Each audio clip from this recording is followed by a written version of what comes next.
Hi friends, my name is Shiva. మీరు చూస్తున్నారు Shiva racks YouTube channel. Guys, ఇందులో నేను ఎప్పటి నుంచో వీడియో చేయడం మానేశాను. ఇప్పుడు ఈ వీడియో పెట్టడానికి రీజన్ ఏంటంటే, ఒక వీడియో నాకు ఈ ఛానల్లో వ్యూస్ అనేవి పెరుగుతూ ఉన్నాయి. అందులో ఒక 2 పర్సన్స్ కామెంట్ చేశారు నాకు ఈ వీడియో గురించి. సో దాని గురించి ఈ ఛానల్లో మళ్ళీ వీడియో చేస్తున్నాను. కానీ మీకు ఇంకెవరికైనా ఏదైనా ఈ వీడియో గురించి డౌట్స్ ఉంటే కనుక కింద ఇంకో ఛానల్ లింక్ ఇస్తున్నాను. ఆ ఛానల్లో ఫుల్ డీటెయిల్స్ ఉంటాయి. చాలా వీడియోస్ నేను దాంట్లో పెట్టాను అనమాట. ఆ ఛానల్ విజిట్ చేయండి. ఓకే గైస్, ఇప్పుడు టాపిక్లోకి వెళ్ళిపోతాము. ఇక్కడ దుర్గా ప్రసాద్ అనే బ్రో అడిగిన క్వశ్చన్ ఏంటంటే, బ్రో దీంట్లో బేసిక్గా ఎలా క్యాలిక్యులేట్ చేయాలని చెప్పేసి అడిగాడు. బ్రో, మీ క్వశ్చన్కి ఆన్సర్ ఇస్తాను. ఫస్ట్, మనకి ఇండియాలో ఉన్న కొన్ని కంపెనీస్ అంటే 2 టైప్స్ ఉంటాయి. 50% వచ్చేసి కొన్ని మనకి ఇనిజువల్గా వీకెండ్ హాలిడేస్ ఇచ్చి మన శాలరీస్ కట్ చేస్తాయి. అండ్ 50% కంపెనీస్ ఏంటంటే వీక్ ఆఫ్స్ అనేవి ఇచ్చేసి వాటికి అమౌంట్ అనేది కౌంట్ చేస్తారనమాట. ఓకే, ఇప్పుడు టాపిక్లోకి వెళ్ళిపోతే మనకి ఫస్ట్ వచ్చేసి మనం ఎలా తెలుసుకోవాలంటే, మనం ఎక్కడైనా సరే ఏ కంపెనీలో అయినా సరే మంత్లీ ప్యాకేజ్ అనేది మాట్లాడుకుంటాం. మనం మంత్లీ ప్యాకేజ్ వచ్చేసి 10,000 అనుకుందాం. సపోజ్ మన శాలరీ 10,000 మంత్లీ ప్యాకేజ్. అంటే కొన్ని కంపెనీస్ మంత్ ఎన్ని ఉంటే అన్ని, అంటే ఎన్ని మంత్స్ ఉంటే అన్ని మంత్స్కి క్యాలిక్యులేట్ చేస్తాయి. కొంతమంది ఏంటంటే సండేస్లు హాలిడేస్ ఇస్తాయి కదా, అవి తీసేసి క్యాలిక్యులేట్ చేస్తాయి. నేను ఫస్ట్ ఏంటంటే ఈ 50% అంటే 30 డేస్ ఉంటే 30 డేస్ క్యాలిక్యులేట్ చేసే కంపెనీస్ ముందు ఎలా మనం క్యాలిక్యులేట్ చేయాలనేది చెప్తాను అనమాట. ఇప్పుడు 10,000ని ఎంత ఏంటంటే, మనం 30 మంత్స్ అనుకోండి, ఇది డివైడెడ్ బై చేయాలి. అంటే 30 రోజులు ఒక నెల ఉంది. మీరు జనవరిలో జాయిన్ అవ్వరు అనుకుందాం. సపోజ్ నువ్వు దుర్గా ప్రసాద్, నీకు 10K మంత్లీ ప్యాకేజ్ మాట్లాడుకున్నావు. అప్పుడు 31 డేస్ డివైడెడ్ బై చేయాలన్నమాట. 10,000 నీకు 10,000 డివైడెడ్ బై 31 డేస్ అనుకో,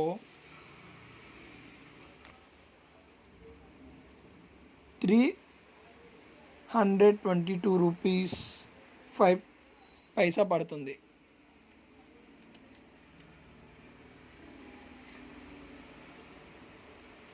$3,225 into 31 days.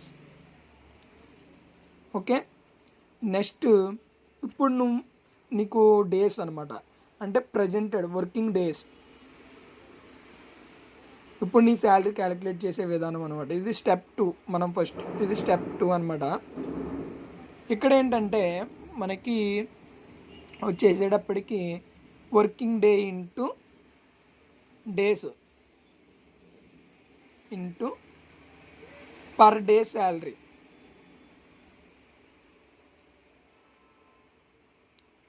Day amount is equal to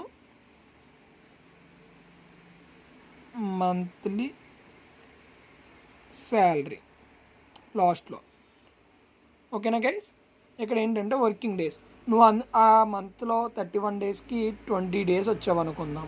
20 days into per day ఎంత పడుతుంది నీకు? 322 రూపీస్ 5 పైసా పడుతుంది.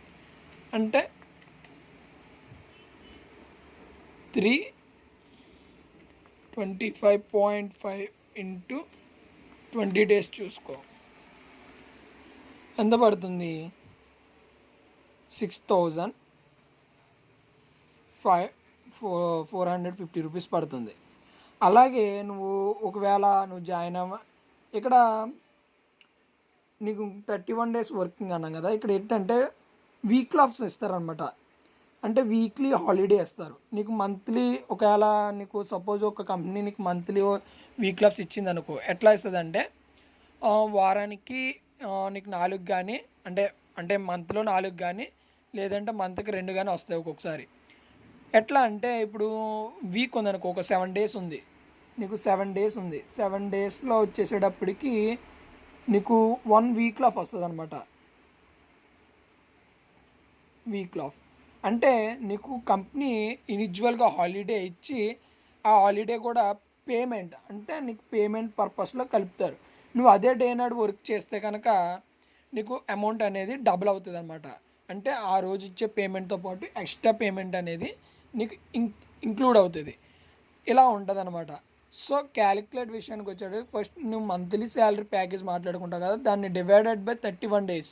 నువ్వు ఫస్ట్ కనుక్కోవాల్సింది ఏంటంటే మీ కంపెనీలోని 31 డేస్కి నీకు శాలరీ క్యాలిక్యులేట్ చేస్తున్నారా లేదంటే 28 డేస్కి క్యాలిక్యులేట్ చేస్తున్నారా కనుక్కోవాలి. ఎందుకంటే కొంతమంది 50% ఉన్న కంపెనీస్ ఏంటంటే సండేస్ లేదంటే వీకెండ్స్ హాలిడేస్ ఇచ్చి వాళ్ళు శాలరీస్ అనేవి కట్ చేసుకుంటూ ఉంటారు. ఇక్కడ 50% వచ్చేసి నేను ఆ ముందు వీడియో కూడా అదే చేశాను. ఈ 50% 31 డేస్ వస్తారు కదా, వాళ్ళు ఏంటంటే వీక్ ఆఫ్స్ వాళ్ళు ఇస్తారనమాట, మామూలుగా కామన్ హాలిడేస్ కింద. అవి ప్రజెంట్ హాలిడేస్ అంటే ప్రజెంట్ పడిపోతుంది అనమాట, అది హాలిడే కంపెనీ ఇస్తుంది ఇనిచువల్గా. తర్వాత ఇక్కడ మనకి ఇంకొకరు ఇచ్చారు, అదే మనకి సండే వర్క్ చేయం కదా, ఆ సండేస్ కూడా ఎలా మీరు ఇంక్లూడ్ వర్కింగ్లో చేస్తారు అని అడుగుతున్నారు. ఇక్కడ నేను ఇప్పుడే చెప్పాను కదా, ఈ 50% అన్న వాళ్ళు 7 డేస్ వస్తారు కదా, అంటే వీక్లీ 7 డేస్ చూద్దాం. 7 డేస్ అనుకోండి. ఈ 7 డేస్లో వాళ్ళకి ఒక వీక్ ఆఫ్ ఉంటుంది. ఈ ఒక వీక్ ఆఫ్ మండే వస్తుందా, ట్యూస్డే వస్తుందా, వెన్స్డే వస్తుందా, థర్స్డే వస్తుందా, లేదా ఫ్రైడే వస్తుందా, సాటర్డే వస్తుందా, సండే వస్తుందో చెప్పలేం. ఎక్స్పీరియన్స్ పర్సన్ అనుకోండి, బాగా వాళ్ళు ఎక్స్పీరియన్స్ పర్సన్ అయితే కొన్ని కంపెనీలో వాళ్ళకి సండే వీక్ ఆఫ్ ఇస్తారు. మిగతా వాళ్ళకి ఈ వీక్లో ఏదో ఒక రోజు వాళ్ళకి వీక్ ఆఫ్ ఇస్తారన్నమాట. అలాగే మీరు మొత్తం 31 డేస్లో వీక్ ఆఫ్స్ అన్నీ పోగా, అంటే మీరు 31 డేస్లోని ఒక వరుసగా ఒక వారం రోజులు సెలవు, అంటే మీకు 4 వీక్ ఆఫ్స్ వచ్చినాయి అనుకోండి మంత్లో, అంటే 4 సెలవులు కంపెనీ ఇస్తుంది మీకు. అవి కాకుండా మీరు ఇంకో 4 పెట్టారనుకోండి, అంటే మీరు ఆ 4 కాకుండా ఇంకో 4 పెట్టారు, అప్పుడు అలా పెట్టాల్సిన అవసరం వచ్చినప్పుడు ఈ 4 డేస్ ఉన్నాయి, 4 వీక్ ఆఫ్స్ వెళ్ళిపోండి. ఎందుకంటే 4 వీక్ ఆఫ్స్ వెళ్ళిపోవడం వల్ల ఏమవుతుంది అంటే మీకు మంత్లీ శాలరీ అనేది యాజ్ ఇట్ ఈజ్ ఈక్వల్గా మీకు అమౌంట్ అనేది పడిపోతుంది అనమాట. ఎందుకంటే వీక్ ఆఫ్ రోజున మీకు సెలవు ఇచ్చిన మీరు సెలవు తీసుకోకుండా వర్క్ చేశారనుకోండి, ఆ రోజు మీకు ఈ 322 రూపీస్తో పాటు మళ్ళీ సేమ్ అదే రోజు వెళ్ళి వర్క్ చేస్తారు కాబట్టి ఇదే అమౌంట్ డబల్ అమౌంట్, అంటే ఈ అమౌంట్కి మళ్ళీ అమౌంట్ ఇదే అమౌంట్ యాడ్ చేసి మీకు అకౌంట్లో అనేది ట్రాన్స్ఫర్ చేస్తారన్నమాట. మీకు ఇప్పుడు అర్థమైంది కదండి. ఇంకొకరు కామెంట్ పెట్టారు కదా, ఇందులోనే ఇంకో కామెంట్ పెట్టారు, అంటే ఇంకో క్వశ్చన్ కూడా ఉంది. What about Sunday that is not working day, right, then no you can show Sunday always counting. అంటే మీరు ఎలాగా ఆల్వేస్ అది కౌంట్ చేస్తారని చెప్పేసి అన్నారు కదా, ఇది చెప్తున్నా అన్నమాట. ఈ 50% ఉన్న కంపెనీలు ఏమేమి ఉంటాయంటే సాఫ్ట్వేర్ కంపెనీ లేదంటే ఇంకా అనదర్ కంపెనీస్లో ఎక్కువ శాతం ఈ సండేస్, వీకెండ్స్, సాటర్డే సండే లేదంటే ఫ్రైడే, ఈ ఫ్రైడే సాటర్డే కానీ లేదంటే సాటర్డే సండే కానీ వీక్ ఆఫ్, అంటే వాళ్ళకి మామూలుగా కామన్ హాలిడేస్ ఇచ్చేసి వాళ్ళకి ఆ రోజు పేమెంట్స్ అనేవి కట్ చేస్తారనమాట. మిగతా 50% కంపెనీస్లో ఏంటంటే వీక్ ఆఫ్స్ అనేవి ఇస్తారు. ఎందుకంటే ఇప్పుడు ఒక కంపెనీలో 1 lakh పీపుల్స్ ఉన్నారనుకోండి, ఒకే రోజు మొత్తం అందరికీ 1 lakh పీపుల్స్కి హాలిడే ఇచ్చారనుకోండి, ఆ కంపెనీలో ఏంటంటే మొత్తం హోల్డ్ ఆ రోజు ఏ వర్క్ చేయలేనని లెక్క. కాబట్టి అలాంటప్పుడు కంపెనీలో ఎంప్లాయర్స్కి అమౌంట్ అనేది పే చేయడం అనేది కరెక్ట్ కాదు. అండ్ నెక్స్ట్ ఇంకోటి ఏంటంటే ఈ 1 lakh పీపుల్స్లోని 50K పీపుల్స్కి వీక్ ఆఫ్ ఇచ్చి 50K పీపుల్స్తో వర్క్ చేపిస్తారు. అంటే ఇట్లా వీక్లీ అలా జరగడం వల్ల కంపెనీ రొటేట్ అవుతూ ఉంటుంది, వాళ్ళకి ఇన్కమ్ కూడా వస్తూ ఉంటుంది. అలాగా ఇన్కమ్ని జనరేట్ చేసుకుంటూ ఉంటారనమాట. సేమ్ ఇదే ప్రొసీజర్ ఉంటుంది అనమాట. ఆల్మోస్ట్ మీరు ముందు అక్కడ కనుక్కోండి. అప్పుడు కనుక్కుంటే ఇక్కడ మీరు అప్పుడు ఒకవేళ మీకు వీక్లీ ఇప్పుడు ప్రజెంట్ ఈ మంత్ తీసుకుందాం, జూన్ నెల. ఈ జూన్ నెలలో మనకి ఎన్ని సండేస్ ఉన్నాయి? 1 2 3 4 5 సండేలు ఉన్నాయి అనుకో. అంటే ఈ మంత్ 30 డేసే, 30 డేస్లో ఒక 5 తీసేస్తే 25 డేస్. అప్పుడు ఈ 10K మీకు ఎలా ఉంటుంది? 25 డేస్ డివైడెడ్ బై 25 డేస్ మనం చేసుకోవాలి. అప్పుడు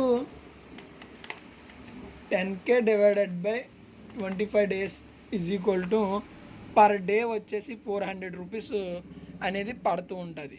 ఈ విధంగా మనము క్యాలిక్యులేట్ చేసుకోవాలి. ఇక్కడ మీరు మంత్లీ శాలరీ తీసుకుని దాన్ని డివైడెడ్ బై మీకు ఎన్ని రోజులకి వాళ్ళు శాలరీ పే చేస్తానని అన్నారు, మంత్లీ ప్యాకేజ్ శాలరీ, అవి కనుక్కొని ఆ డేస్ని డివైడెడ్ బై చేస్తే మీకు ఒక ఫిగర్ వస్తుంది. ఆ ఫిగర్ని మీరు ఎన్ని డేస్ వర్క్ చేశారు అనేది యాడ్ చేసుకుని ఇంటూ పర్ డే అమౌంట్ వస్తుంది కదా ఫిగరు, ఆ ఫిగర్ ఇంటూ చేసుకుంటే విజిగోల్డ్ మంత్లీ పేమెంట్ అనేది వస్తుంది అనమాట. సో మీ డౌట్ క్లారిఫై అయిందని నేను అనుకుంటున్నాను. ఇంకేమైనా డౌట్స్ ఉంటే కనుక ఇండియన్ యూట్యూబ్ ఛానల్లోకి వచ్చి కామెంట్ అనేది నేను అందులో మీకు వీడియో అనేది చేసి పెడతా. ఓకే గైస్, మీకు ఈ వీడియో నచ్చితే కనుక లైక్ చేయండి, సబ్స్క్రైబ్ చేయండి, ఎట్టి పరిస్థితుల్లో కూడా మర్చిపోవద్దు.